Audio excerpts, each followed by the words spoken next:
Plus self defence and self confident, இதெல்லாம் வந்து கராத்தேல உங்களுக்கு என்னோட எக்ஸ்பீரியன்ஸ் நான் சொல்றேன், ஜஸ்ட் ஒரு தியரிட்டிக்கலா சொல்லல, என்னோட எக்ஸ்பீரியன்ஸ்ல ஃபீல் பண்ணி சொல்றேன்.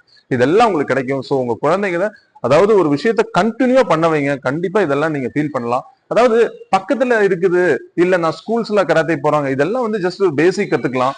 பட் நீங்க டீப்பா போனோம் அப்படின்னா பக்கத்துல இருக்கு அப்படிங்கறதுக்காக நம்ம உடனே சூஸ் பண்ணிட வேணாம்.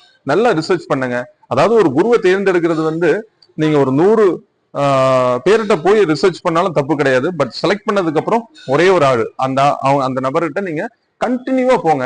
போகும்போது அதுக்கான பெனிஃபிட் உங்களுக்கு கிடைக்கும். ஸோ நீங்க இன்னைக்கு அதாவது எக்ஸ்பீரியன்ஸ்க்காக நிறைய காம்படிஷன்ஸ் போகலாம், ஓப்பன் மேட்சஸ், அசோசியேஷன் மேட்சஸ், இதெல்லாம். நாளைக்கு நீங்க ஏதாவது ஒரு கவர்மெண்ட் ஜாப்போ இல்ல நீங்க ஒரு காலேஜில் சீட் வாங்கும் போது ஒரு 50 சர்டிபிகேட் கொண்டு போய் அடுக்குனீங்கன்னு வைங்க, அந்த SGFI அப்படின்னு ஒரு கவர்மெண்ட் சர்டிபிகேட் மட்டும் தான் உருவி வெளியெடுப்பாங்க. அடுத்தது யூனிவர்சிட்டி